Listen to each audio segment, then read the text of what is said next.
TV 999 news కి స్వాగతం. ముందుగా బులెటిన్ లో ముఖ్యాంశాలు. ఇరాన్ సుప్రీం లీడర్ ఖామేనీ మృతి చెందినట్లు ట్రంప్ ప్రకటన. అమెరికా ఇజ్రాయెల్ సంయుక్త దాడిలో హతమైనట్లు వెల్లడి. వీధుల్లోకి వచ్చి ప్రజలు ఆనందోత్సవాలు.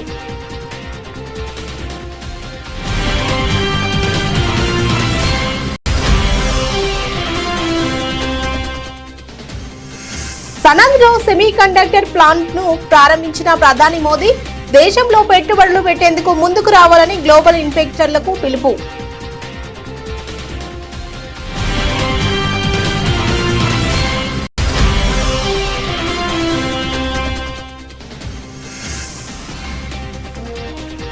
బెంగాల్లో ఓటర్ల జాబితా ప్రకటించిన ఈసీ మరో 60 లక్షల ఓట్లపై న్యాయ పరిశీలన.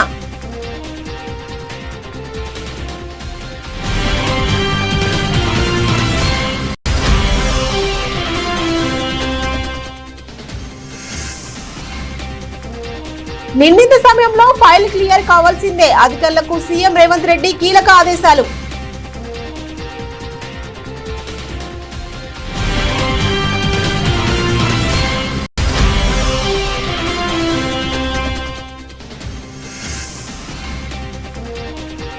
మూసీ దండి మార్చిలో పాల్గొన్న కేటీఆర్ బాధితులకు భరోసా.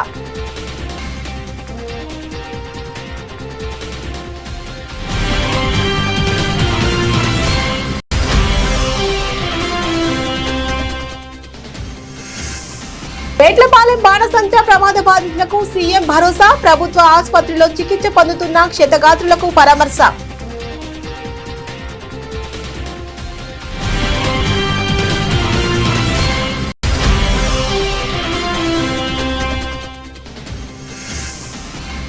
సీఎం రేవంత్ రెడ్డిపై కేంద్ర మంత్రి బండి సంజయ్ కుమార్ తీవ్ర ఆగ్రహం. విద్యా కమిషన్ రిపోర్ట్ ను చెత్తబుట్టలో వేయాలని ఎద్దేవా.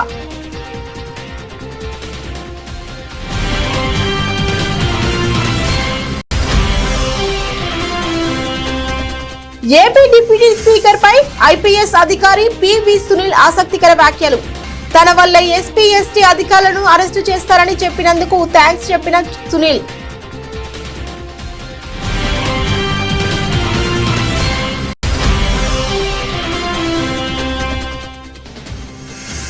కాంగ్రెస్ ప్రభుత్వ పాలనలో హైదరాబాద్ పతనావస్థకు చేరుకుందన్న కేటీఆర్. పాతాళానికి తొక్కేశారని మాజీ మంత్రి ఆవేదన.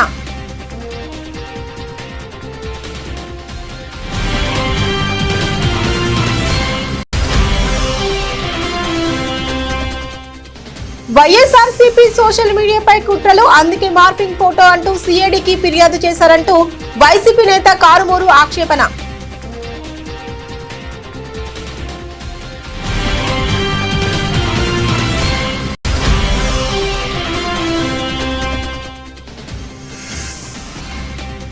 ఆసక్తి రేపుతున్న శ్రీ విష్ణు మృత్యుంజయ్ ట్రైలర్ విడుదల చేసిన ఎన్టీఆర్.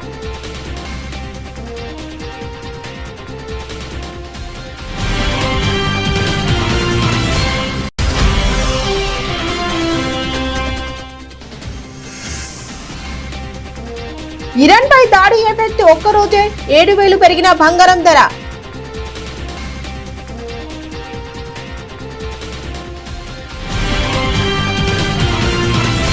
పశ్చిమాసియాలో ఒక్కసారిగా యుద్ధ మేఘాలు కమ్ముకున్నాయి. ఇరాన్ పై అమెరికా ఇజ్రాయెల్ సంయుక్తంగా జరిపిన భారీ దాడిలో ఆ దేశ సర్వోన్నత నేత అయాతొల్లా అలీ ఖోమైనీ హతమయ్యారు. ఈ విషయాన్ని అమెరికా అధ్యక్షుడు డొనాల్డ్ ట్రంప్ ధృవీకరించారు. 36 ఏళ్లుగా ఇరాన్ ను శాసిస్తున్న ఖొమైనీ మరణంతో 46 ఏళ్ల షియా పాలన కీలక మలుపు తీసుకుంది. ఈ దాడికి ప్రతీకారంగా ఇరాన్ వెంటనే ఎదురుదాడులకు దిగింది. ఇజ్రాయెల్ తో పాటు అమెరికా సైనిక స్థావరాలున్న ఖాతర్, బహ్రెయిన్, యుఏఈ, జోర్డాన్, కువైట్లపై డ్రోన్లు క్షిపణులతో విరుచుకుపడింది.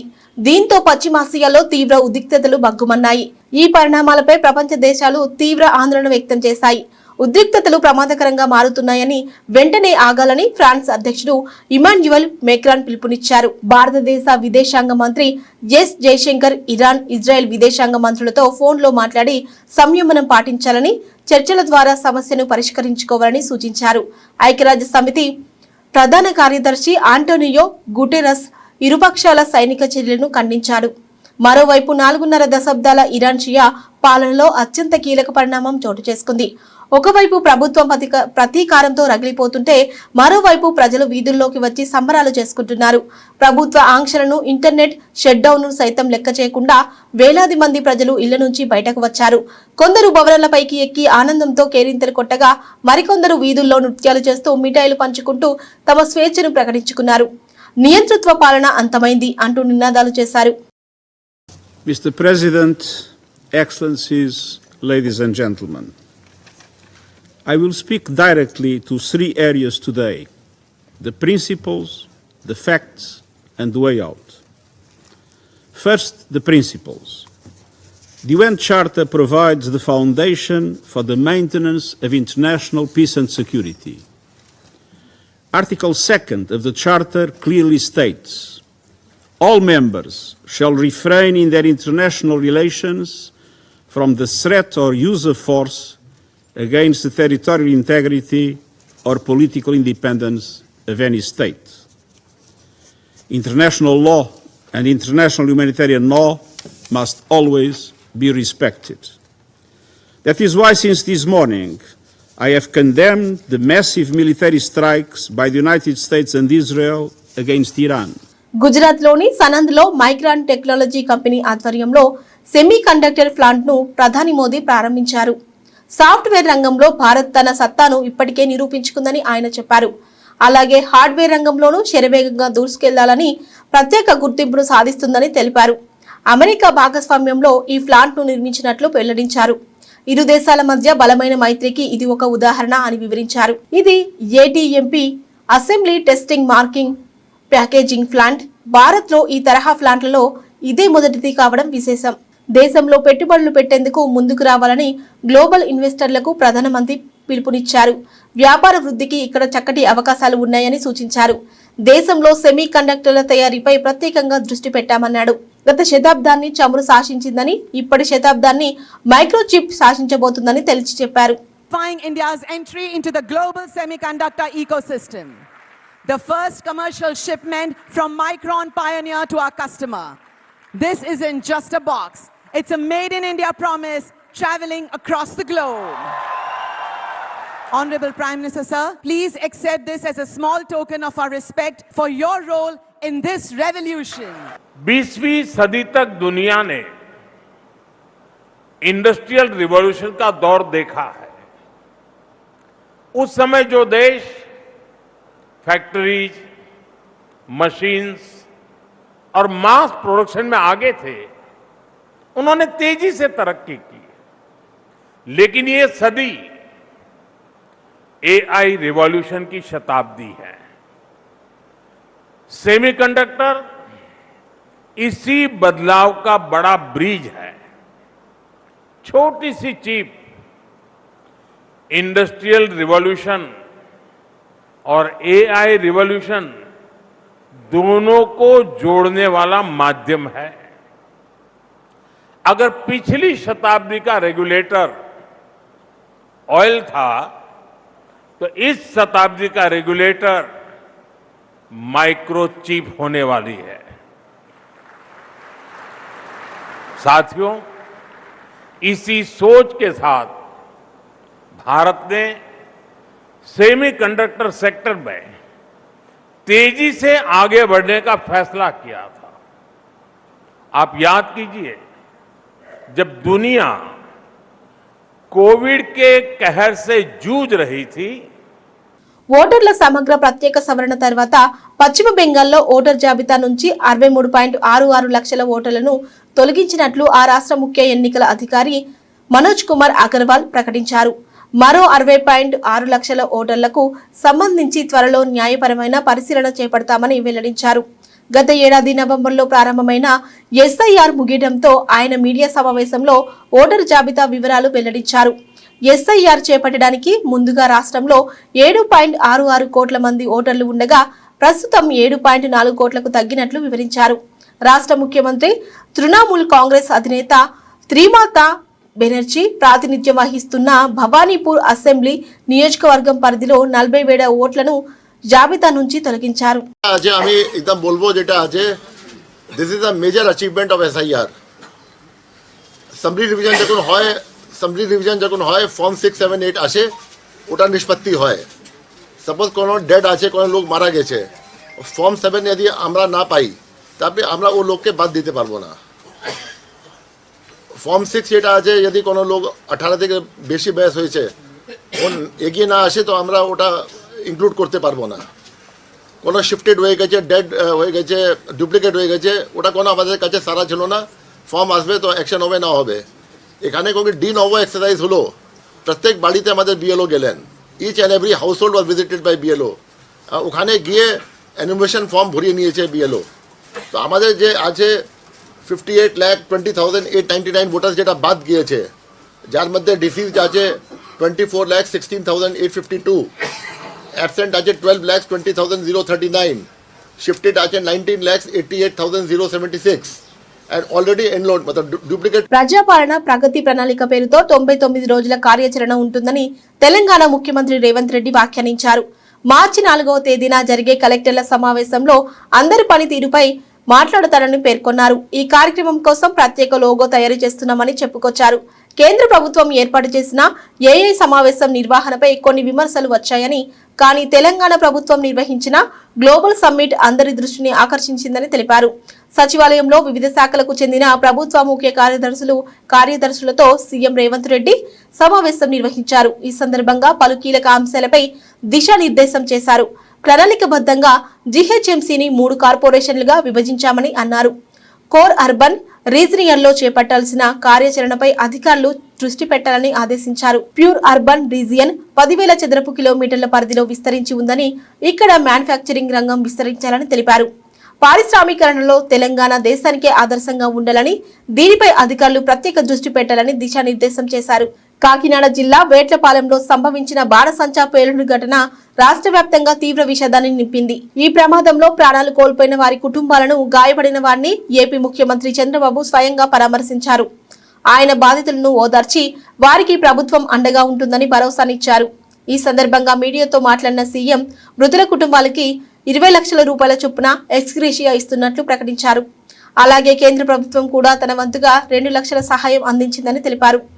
ఈ ప్రమాదంలో ఇప్పటి వరకు 20 మంది మృతి చెందారని, మరో 9 మంది పరిస్థితి విషమంగా ఉందని సీఎం ఆవేదన వ్యక్తం చేశారు. వీరంతా కేవలం పూట గడవడం కోసం కూలీ పనులకు వెళ్లిన నిరుపేదలని సీఎం గుర్తు చేసుకున్నారు. ఇలాంటి హృదయ విదారక ఘటనలు పునరావృతం కాకుండా అమాయకుల ప్రాణాలు చెలగాటం ఆడేవారిని ఉపేక్షించేది లేదని స్పష్టం చేశారు. బాణసంచ కేంద్రాల నిర్వహణలో భద్రతా ప్రమాణాలు పాటించకపోవడం, అధికారుల పర్యవేక్షణ లోపం స్పష్టంగా కనిపిస్తుందని సీఎం ఆగ్రహం వ్యక్తం చేశారు.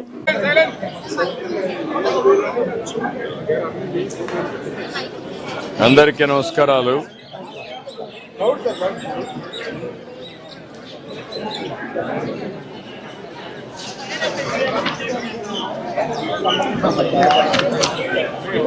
వినపడొస్తుంది? మీకేం రీసౌండ్ లేదు కదా? మీ మీడియాలో రీసౌండ్ ఏమైనా ఉందా? ఓకే, అందరికీ సైలెన్స్.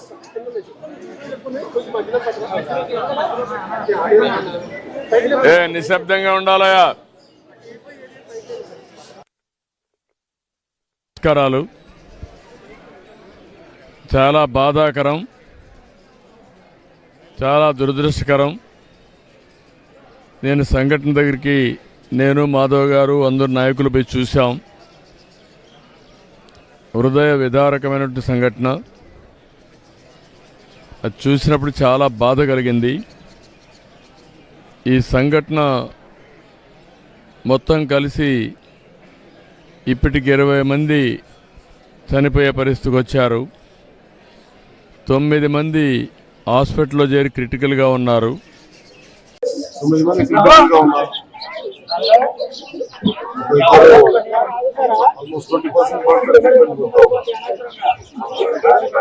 ప్రకారం చూస్తే అన్ని కరెక్ట్ గానే ఉన్నాయి. పేపర్ మీద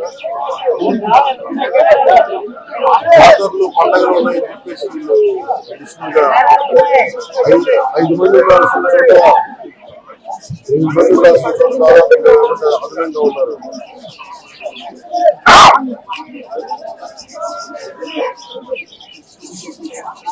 ఓనర్స్ కూడా బాధ్యత తీసుకోవాలి. బాగా పనిచేయాల్సిన చోట 8 మంది పనిచేయాల్సిన చోట పోలీసు వచ్చినప్పుడు అందరూ కరెక్ట్ గా ఉన్నారు. ఎవరు ఇన్స్పెక్షన్ లేదంటే మటుకు అదనంగా తీసుకొని చేయడం జరుగుతుంది. మూసీ ప్రక్షాళన పేరుతో కాంగ్రెస్ దుశ్చర్యలకు వ్యతిరేకంగా హైదరాబాద్ లోని హైదర్ షా కోట్, కేకే నగర్ మూసీ బాధితుల పాదయాత్ర చేపట్టారు. మూసీ ప్రక్షాళన పేరిట ప్రభుత్వం దామనకాండను నిరసిస్తూ ఆందోళన చేపట్టారు. సేవ్ మూసీ, సేవ్ హోమ్స్ అనే నినాదంతో భారీగా నిరసన ప్రదర్శన చేశారు. అయితే బాధితులు చేపట్టిన ఈ మూసీ దండి మార్చిలో బీఆర్ఎస్ వర్కింగ్ ప్రెసిడెంట్ కేటీఆర్ పాల్గొన్నారు. ఈ సందర్భంగా రాజీవ్ గృహకల్ప నిర్వాసితులతో కేటీఆర్ మాట్లాడిన భరోసా కల్పించారు. ఈ సందర్భంగా కేటీఆర్ మాట్లాడుతూ ఇండ్ల కూల్చివేతలపై రాష్ట్ర ప్రభుత్వాన్ని నిలదీస్తామని తెలిపారు. ఒక్క ఇల్లు కూడా కూల్చకుండా అందరం కలిసి ప్రభుత్వంపై ఒత్తిడి తీసుకురావాల్సిన అవసరం ఉందని పేర్కొన్నారు. మూసీ బాధితుల పక్షాన ఈ నెల 16వ తేదీ నుంచి జరగనున్న అసెంబ్లీ సమావేశాల్లో మాట్లాడతానని చెప్పారు. రాష్ట్ర ప్రభుత్వాన్ని ఈ అంశంలో నిలదీస్తామని స్పష్టం చేశారు. కేవలం ఇండ్లు పోతున్న వాళ్లు మాత్రమే కాకుండా మిగిలిన ప్రతి ఒక్కరూ బాధితులకు అండగా సంఘీభావంగా నిలబడాల్సిన అవసరం ఉందని అన్నారు. లేదంటే ఈ రోజు వాళ్ళ ఇల్లు, ఆ తర్వాత మిగిలిన వారి ఇళ్లను కూడా కాంగ్రెస్ ప్రభుత్వం కూల్చివేస్తుందని అన్నారు. ఎన్ని ఇల్లు హైడ్రా పేరు మీద వేల ఇల్లు నిన్న చూశారు మీరు. ఖమ్మంలో 1000 ఇల్లు రాత్రికి రాత్రి ఏదో శత్రు దేశం మీద దండయాత్రకు పోయినట్టు 3000 మంది పోలీసులను పెట్టుకుని పోయి ఆ గరీబోళ్ళ ఇల్లు కూలగొడితే ఏమొస్తుందయ్యా నీకు? పత్రికా విలేకరులు అడిగారు, అయ్యా ఏమొస్తుంది నీకు ఇట్లా చేస్తే అంటే, నాకు సాడిస్టిక్ ప్లెజర్ వస్తుంది, పైశాచిక ఆనందం వస్తుంది అని ముఖ్యమంత్రి స్వయంగా చెప్తా ఉన్నాడు. ఇట్లాంటి ముఖ్యమంత్రిని ఏమనాలా? అందుకే ఈయన మాటలతో మానుకునే మనిషి కాదు, చేతలతోనే ఈయన బుద్ధి చెప్పాలని చెప్పి ఇవాళ కదిలి వచ్చి మీ అందరితో పాటు 3.5 కిలోమీటర్ల పాదయాత్ర పెట్టుకున్నారు. ఇక కూడా ఈ ప్రజాశక్తి, మా మహిళా తల్లులు, మా చిన్న పిల్లలు, ఒక చిన్న పాప వచ్చి నాకు కిడ్నీ బ్యాంక్ ఇచ్చింది.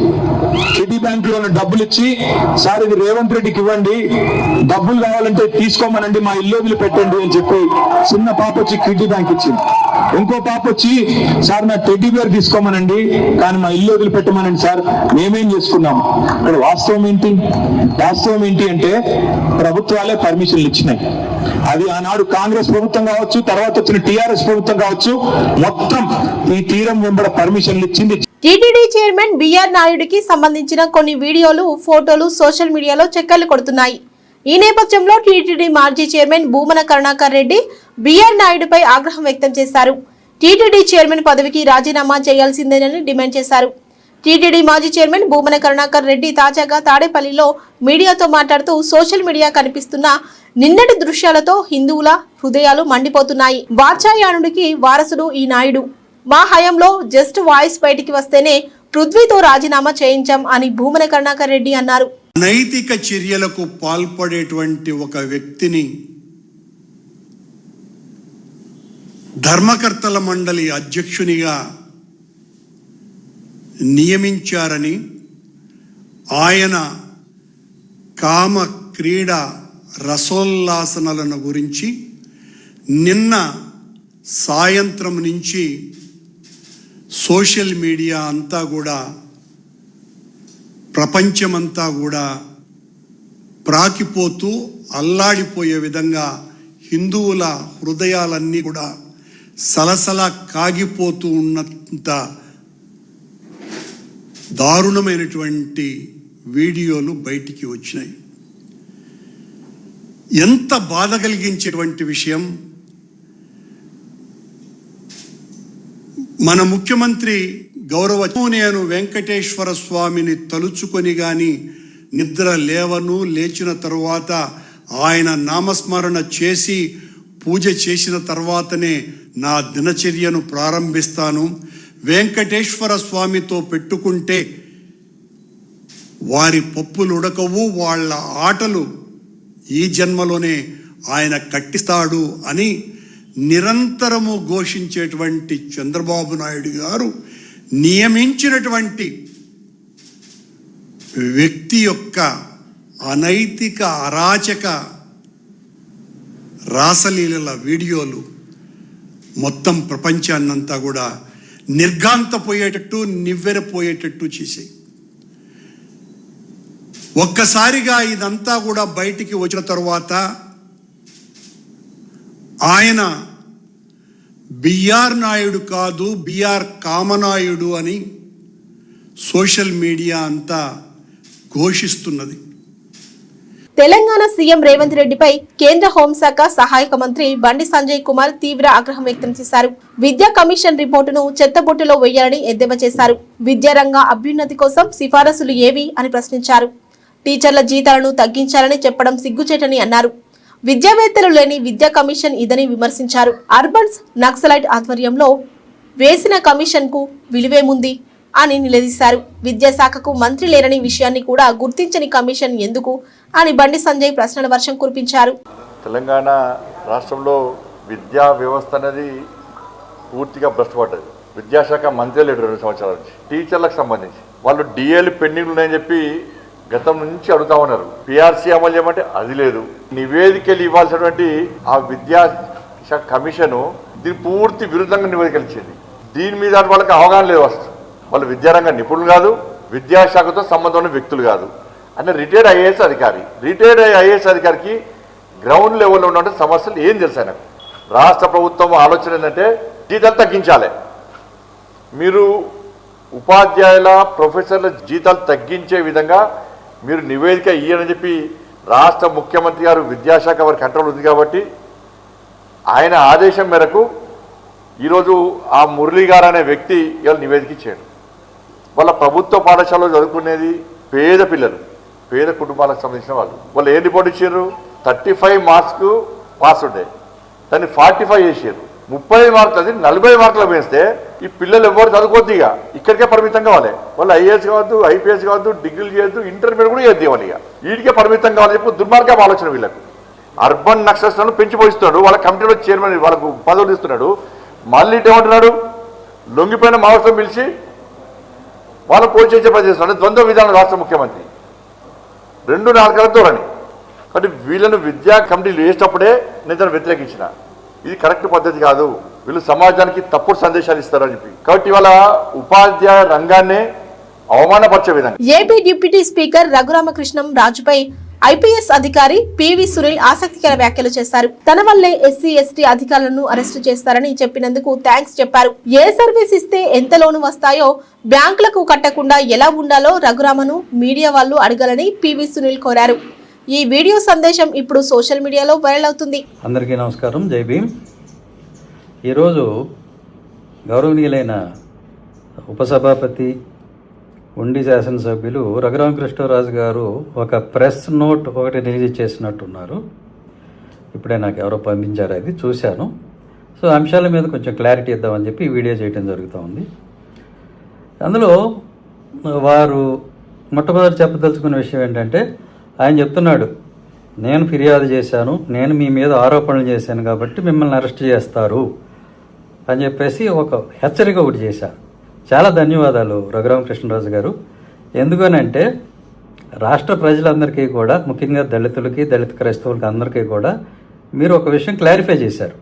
సునీల్ కుమార్ గారికి ఏదైనా అపకారం జరిగితే, అంటే ప్రభుత్వం కనుక ఏదైనా చర్య తీసుకుంది అని అంటే కేవలం నన్ను సంతృప్తిపరచడానికే వారి మీద చర్య తీసుకుంటున్నారు తప్ప వేరే ఏమి లేదు. దీని వెనుక నా ప్రోత్సాహమే ఉంది, నేను పెట్టిన తప్పుడు ఎలిగేషన్లే ఉన్నాయనే విషయం మీరందరికీ స్పష్టం చేసేశారు. కాబట్టి ఇక నా మీద ఏ చర్య ఎవరు తీసుకున్నా కూడా అది ఆ దర్యాప్తు సంస్థల వల్ల కాదు, ఆ దర్యాప్తు వల్ల కాదు, ఎలిగేషన్స్ వల్ల కాదు, కేవలం మీ ఈగోని సాటిస్ఫై చేయడం కోసమే అన్న విషయం అందరికీ క్లియర్ చేశారు. దానికోసం మీకు thank you very very much. అది చెప్పాలి, నేను తప్పదు. ప్రజలంతా తెలివి తక్కువ వాళ్ళు కాదు. ఏ దర్యాప్తు అయినా 3 నెలలు 6 నెలలు పడుతుంది. సంవత్సరాలు పట్టిందంటే అందులో ఏమీ లేదు, ఆధారాలు లేవు అనేది నేను ఇంతకుముందు కూడా చెప్పాను. ఇంకా ఎక్కువ టైం పడుతుందంటే ఆధారాలు పుట్టించడానికి అని కూడా నేను చెప్పాను. ఆ మాట కరెక్ట్ అని చెప్పేసి మీరు ఈరోజు చెప్పిన దాంతో అది రుజువైంది. మీరు అవుట్ ఆఫ్ ఫ్రస్ట్రేషన్ చెప్పు ఉండొచ్చు, బట్ నిజం చెప్పారు. So thank you very much. Right, అందరికీ అర్థమైంది. ఇప్పుడు రేపు కనుక నాకు ఏ అపకారం జరిగినా కూడా, ఏది జరిగినా కూడా కేవలం ఆయన సాటిస్ఫై చేయడానికే దర్యాప్తు సంస్థలు అందుకే పనిచేస్తున్నాయి అనే విషయం మీరు గుర్తుపెట్టుకోండి.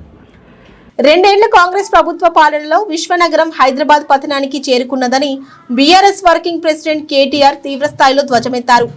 గత 10 ఏళ్లలో కేసీఆర్ నాయకత్వంలో హైదరాబాద్ ను అంతర్జాతీయ మెట్రో నగరంగా తీర్చిదిద్దామని, కానీ రేవంత్ రెడ్డి పాతాళానికి తొక్కేశారని ఆవేదన వ్యక్తం చేశారు. నగర ప్రజలు కాంగ్రెస్ కు ఓట్లు వేయలేదన్న ఏకైక కక్షతో హైదరాబాద్ మౌలిక సదుపాయాలను గాలికి వదిలేశారు. పారిశుద్ధ్యం నుంచి ప్రజా రవాణా వరకు అన్ని రంగాలు కుప్పకూలాయి. హైదరాబాద్ లోని జూబ్లీ హిల్స్ లో జీహెచ్ఎంసీ పరిధిలోని పార్టీ ఎమ్మెల్యేలు, ఎమ్మెల్సీలు, నియోజకవర్గ ఇన్ఛార్జీలతో ఆయన సుదీర్ఘ సమీక్ష నిర్వహించారు.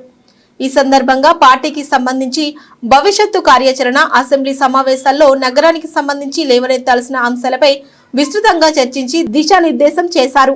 హైడ్రాతో మొదలుపెట్టి టీడీఆర్, శామ్, పారిశ్రామిక భూముల కేటాయింపు వరకు అన్నింటిలోనూ ముఖ్యమంత్రి కుటుంబ సభ్యులు, అనుచరులు వేల కోట్లు దోచుకుంటున్నారని కేటీఆర్ ఆరోపించారు. కేవలం తన భూములకు విలువ పెంచకపోవడం, ఫోర్త్ సిటీ, ఫ్యూచర్ సిటీ అంటూ రేవంత్ రెడ్డి ప్రచారం చేసుకుంటున్నారని మండిపడ్డారు. రాష్ట్ర రాజధానిలో కనీసం దోమల నివారణ కూడా చేయలేనంత దుర్మార్గమైన పరిపాలన వైఫల్యం ఉన్నందుని ఆగ్రహం వ్యక్తం చేశారు. 10 ఏళ్లలో ఎప్పుడూ లేనటువంటి కరెంటు కోతలు, మంచినీటి ఇబ్బందులు, పారిశుద్ధ్య సమస్యలు హైదరాబాద్ లో మళ్లీ దర్శనమిస్తున్నాయని ఆరోపించారు. కల్తీ నెయ్యి, కల్తీ పాలు, కలుషిత నీటి సరఫరా వంటి వరుస ఘటనల సాక్షిగా చంద్రబాబు కుట్రలు, అధికారుల అసమర్థత, ప్రభుత్వ వైఫల్యాలు బయటపడిపోవడంతో వాటికి సమాధానం చెప్పుకోలేక ప్రజల దృష్టిని మళ్లించేందుకు మరోసారి డైవర్షన్ పాలిటిక్స్ కు తెరలేపారని వైఎస్ఆర్సీపీ అధికార ప్రతినిధి కారుమూరు వెంకటరెడ్డి స్పష్టం చేశారు. అందుకే ఎవరో పెట్టిన పోస్టును తీసుకువచ్చి వైఎస్ఆర్సీపీ సోషల్ మీడియాలో సీఎం చంద్రబాబును మార్ఫింగ్ ఫోటోలతో కించపరిచారంటూ వర్ల రామయ్య నేతృత్వంలో టీడీపీ నాయకులు సిఐడికి ఫిర్యాదు చేశారని ఆయన వెల్లడించారు. నిజానికి మార్ఫింగ్ల సంస్కృతి, తప్పుడు ప్రచారంతో వ్యక్తిత్వ హననం చేసే కుట్రలకు చంద్రబాబే ఆద్యుడని, వందల కోట్ల అవినీతి సొమ్ముతో వేల మంది సైకోలకు జీతాలిచ్చి ప్రోత్సహిస్తున్నాడని ఆరోపించారు. వైఎస్ఆర్ కాంగ్రెస్ పార్టీ అంటే ఏదో దుష్ప్రచారం చేస్తుందంట చంద్రబాబు నాయుడు గారి మీద. సజ్జల భార్గవరెడ్డి గారు, సజ్జల గారు, జగన్ గారి నేతృత్వంలో చంద్రబాబు నాయుడు గారి మీద అసభ్యకర పోస్టులు పెట్టించేస్తున్నారని చెప్పి వాళ్ళు వెళ్ళి నిన్న కంప్లైంట్ ఇస్తే నవ్వొస్తా ఉంది. అసలు మీదే ఒక ఫేక్ పార్టీ, మళ్ళీ మీ ఫేక్ పార్టీ మీద మళ్ళీ డీప్ ఫేక్ పోస్టులు పెట్టి ప్రచారం చేయాల్సినటువంటి అవసరం వైఎస్ఆర్ కాంగ్రెస్ పార్టీకి ఏముంటది? ఆల్రెడీ ఓ పక్క కల్తీ పాలు, ఇంకో పక్క కలుషిత నీరు. అక్కడ కల్తీ పాలతో 6 చనిపోవటం, అక్కడ కలుషిత నీరుతో డయేరియా వచ్చి 4 చనిపోవటం. ఈ రాష్ట్రంలో అనేక సమస్యలు, ఏ జిల్లా వెళ్ళినా, ఏ నియోజకవర్గం వెళ్ళినా వందలాది సమస్యలు ఈరోజు ప్రజలకి సమస్యలతో ప్రజలందరూ ఈరోజు అల్లాడుతూ ఉంటే అవన్నీ వైఎస్ఆర్ కాంగ్రెస్ పార్టీ అడ్రస్ చేస్తూ ఉంటే, ఏదైతే అడ్రస్ చేస్తున్నటువంటి సోషల్ మీడియా మీద ఏదో ఒక రకంగా మళ్ళీ తప్పుడు కేసులు పెట్టి నిరోధించాలనేటటువంటి ప్రయత్నం, నియంత్రించాలనేటువంటి ప్రయత్నం. వాళ్ళెవరో పోస్ట్ పెట్టుకుంటే దానికి వైఎస్ఆర్ కాంగ్రెస్ పార్టీకి సంబంధం ఏంటి? మాకు అఫీషియల్ సోషల్ మీడియా అంటే దానికి ఒక పేజ్ ఉంటుంది, అఫీషియల్ పార్టీ అంటే దానికి ఒక పేజ్ ఉంటుంది. సో అన్ని అఫీషియల్ గా ఉంటాయి.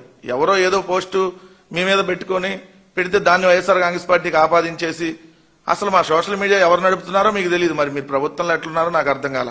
సజ్జల భార్గవ్ గారు ఇప్పుడు సోషల్ మీడియా ఏం చూడటల్లా, కానీ సజ్జల భార్గవ్ గారు అంట కుట్ర బన్నేశాడంట, సజ్జల గారు కుట్ర బన్నేశాడంట, చంద్రబాబు నాయుడు గారి మీద అసభ్యకర పోస్టులు పెట్టించేస్తున్నారంట. అసలు మీ మీద అసభ్యంగా పెట్టించాల్సిన అవసరం ఏంది? మీ ప్రభుత్వం అసభ్యంగా, అశ్లీలంగా తయారైందనేది కనపట్లేదా?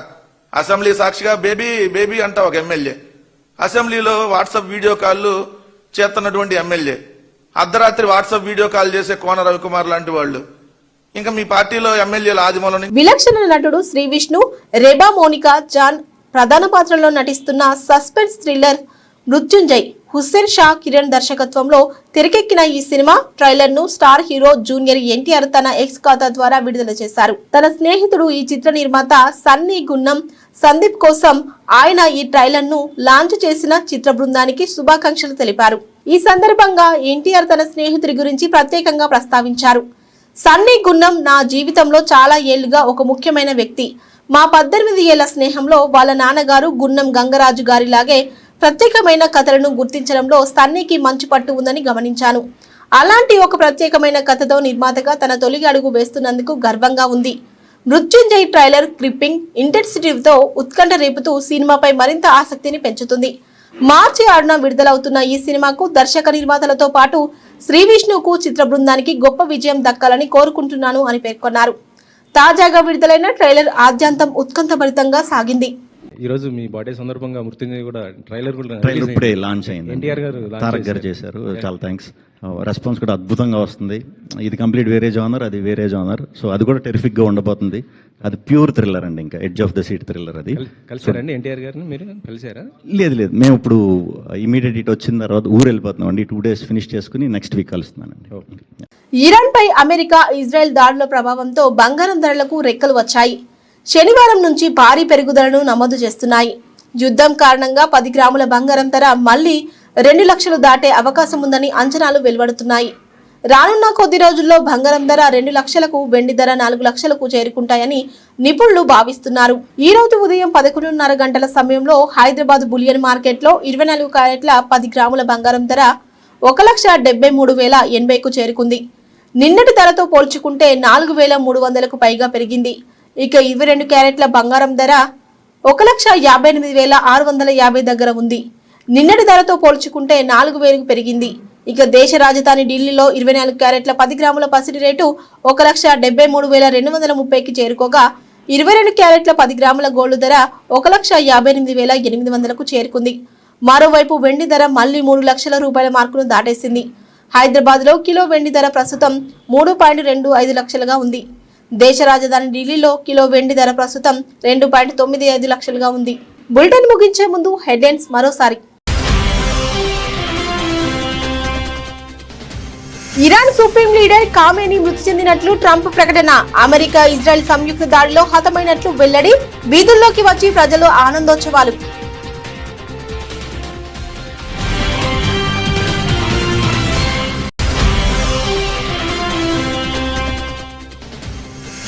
సనంద్లో సెమీ కండక్టర్ ప్లాంట్ ను ప్రారంభించిన ప్రధాని మోదీ దేశంలో పెట్టుబడులు పెట్టేందుకు ముందుకు రావాలని గ్లోబల్ ఇన్వెస్టర్లకు పిలుపు.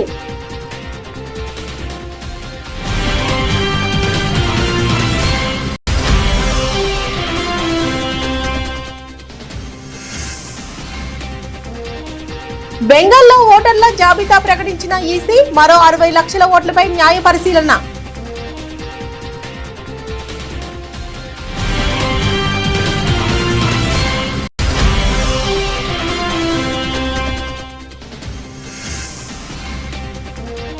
నిర్ణీత సమయంలో ఫైల్ క్లియర్ కావాల్సిందే. అధికారులకు సీఎం రేవంత్ రెడ్డి కీలక ఆదేశాలు.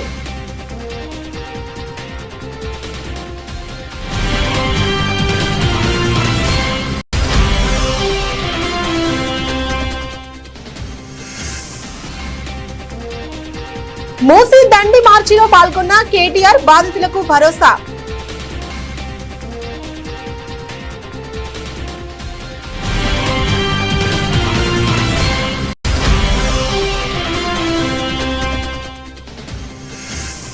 పేట్లపాలెం బాణసంచ ప్రమాద బాధితులకు సీఎం భరోసా. ప్రభుత్వ ఆసుపత్రిలో చికిత్స పొందుతున్న క్షతగాత్రులకు పరామర్శ.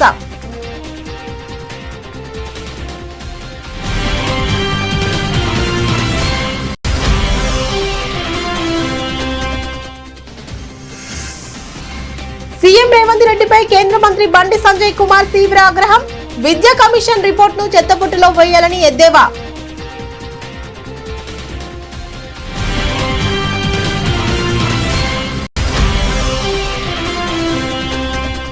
ఏపీ డిప్యూటీ స్పీకర్ పై ఐపీఎస్ అధికారి పివి సునీల్ ఆసక్తికర వ్యాఖ్యలు.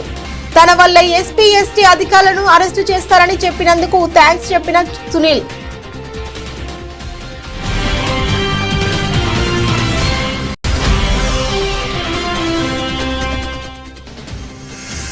కాంగ్రెస్ ప్రభుత్వ పాలనలో హైదరాబాద్ పతనావస్థకు చేరుకుందన్న కేటీఆర్, పాతాళానికి తొక్కేశారని మాజీ మంత్రి ఆవేదన.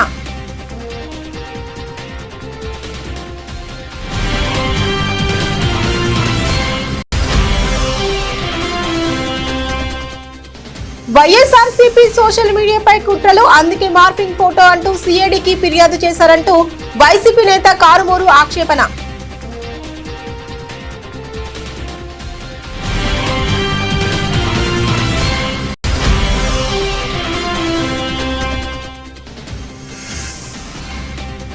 ఆసక్తి రేపుతున్న శ్రీ విష్ణు మృత్యుంజయ్ ట్రైలర్ విడుదల చేసిన ఎన్టీఆర్.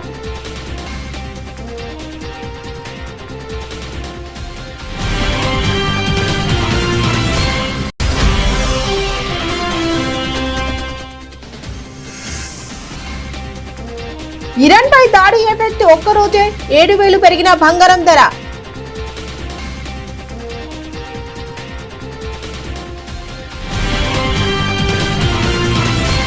ఇంతటితో వార్తలు సమాప్తం. మరో బులెటిన్ లో మళ్ళీ కలుద్దాం. అంతవరకు సెలవు. నమస్తే.